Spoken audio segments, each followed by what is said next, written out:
18 years of love, at eto na nga, sumakses na nga sila, si Chim and si Ronald. It's their wedding day na. And we're so excited kasi nga yung twins, abay dito. Go down!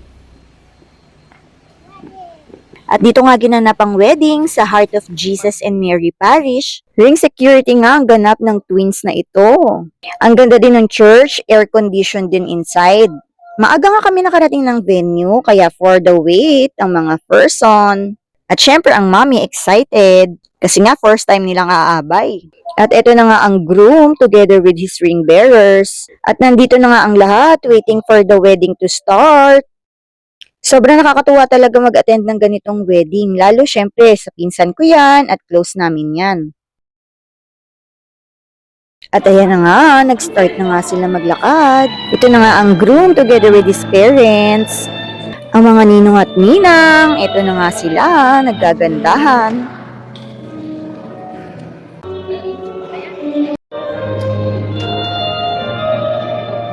At sumunod na rin nga ang mga abay. Ang gaganda at ang gagwapo din na lahat.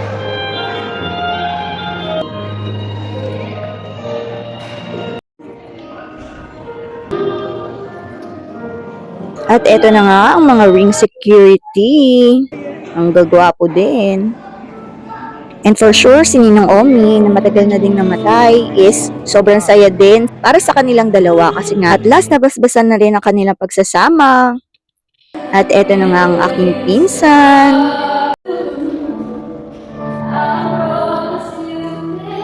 Grabe, sobrang talaga nakakaiyak yung mga ganitong moments. Tsaka gustong-gusto ko rin uma-attend ng mga ganitong ceremonies kasi nga kahit kami as a couple nare-remind ulit ng mga sermons ng mga pastors about marriage.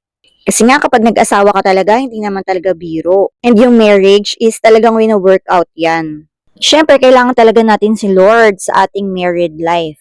Hindi ito storm-free, kundi storm-proof. Hindi talaga kakayanin na wala si Lord sa buhay mag-asawa. At nakakatuwa din na sinabi ni Father dito sa meaning ng care, C-A-R-E. C for communication, A for availability, R for respect, and E for emotion. Yung apat na yan is nagko-contribute para mas maging maganda yung pagsasama niyong mag-asawa. And very refreshing, lalo sa matatagal na ding mag-aasawa. At sa wakas, you may kiss the bride na. After this, lilipat na kami dun sa venue ng kainan.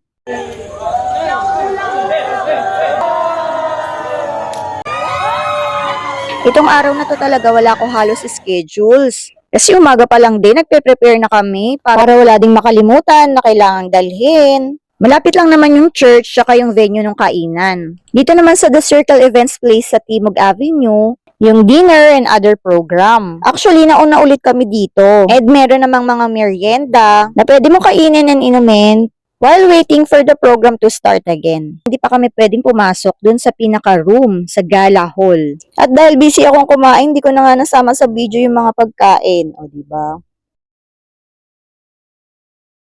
At ganito nga kaganda ang decor sa loob. At ang dami ding bisita na galing pa sa iba't ibang probinsya. At ayan ang gwapong-gwapong si Daddy Rain. And ako, ang cute lang din kasi nga child-friendly din yung place. Meron ding pwede silang sumayaw-sayaw dito sa aisle. Nakakatuwa kasi umpisa pa lang may pa-games na. Kapag hindi ka sumayaw, hindi ka kakain. So, yung mga nanalo sa games, kailangan daw sasayaw din sa harap. Kaya na on the spot ang mga person dito. Pero in fairness, game na game naman ng lahat. At itong buong event, parang talagang super puro sayaw-sayaw tayo dito. And in fairness sa host, ang galing din and well-organized ang lahat dito. Alagang-alaga yung mga visitors and yung mga abay. Grabe lang yung preparation. Parang ako yung napagod sa kanila. Kasi yung mga team groom, ayan no, talagang may performance din sila kahit yung mga team bride.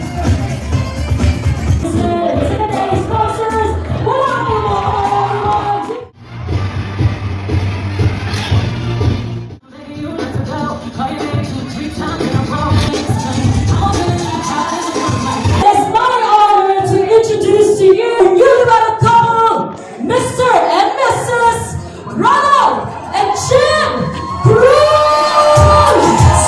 sobrang nakaka-happy na nakakaiyak kasi at last, kinasal na din sila for 18 years of being together.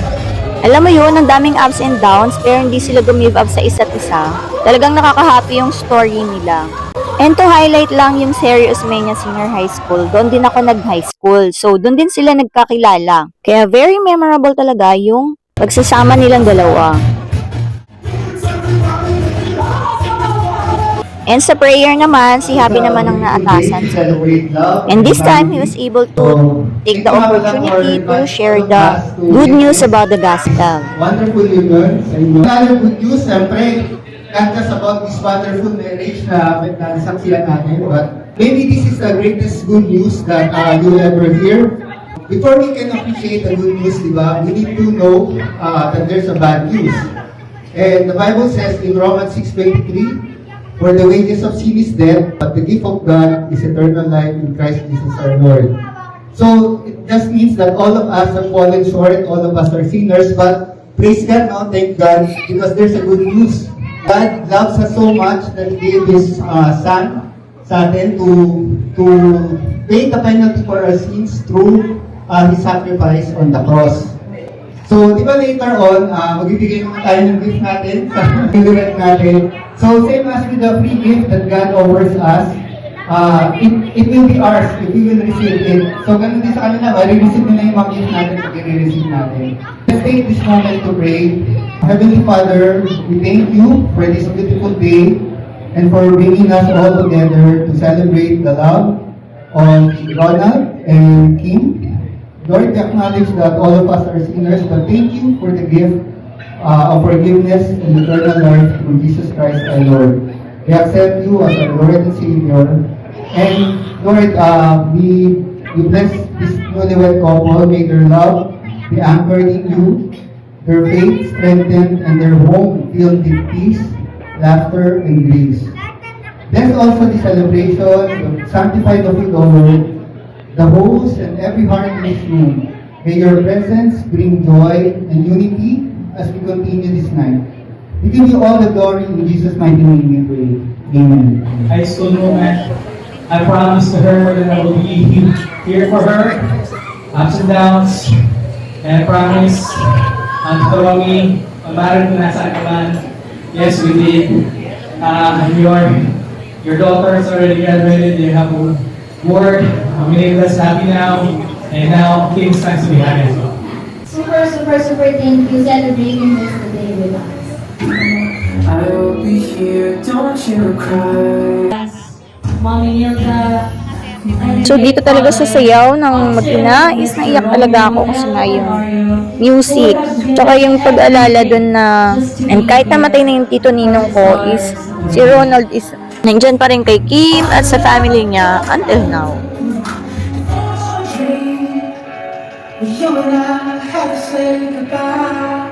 At ito na nga, meron pang money dance, kaya tayo ay nakiling na. Congrats! And in fairness, lahat ng foods din nila is masarap. Talagang na-enjoy namin yung kain.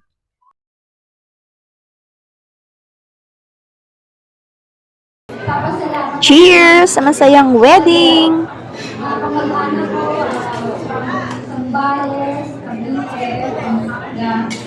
Masasabi ko rin si Julia, mahalan kayo. Yung mga problema natin ang pinagdaanan, wala na kasi paginahan.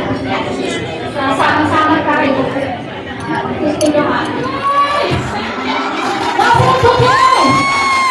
Ano? Away pasay, dahan-dahan. Sana po ang bukay din ay makasurvive sa game na ito. At grabe lang, puno-puno ng activities.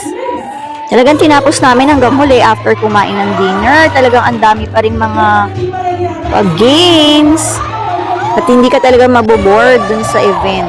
At yan na nga, may napagapang pa. Ayan, so yung lalaki siya yung pinsan ko. And magjowa sila, kaya sila na din yung partner. At ayun, sobrang saya. Thank you Lord sa napakasaya at memorable na wedding na ito. Pati yung twins, naku, active at energetic pa rin hanggang huli.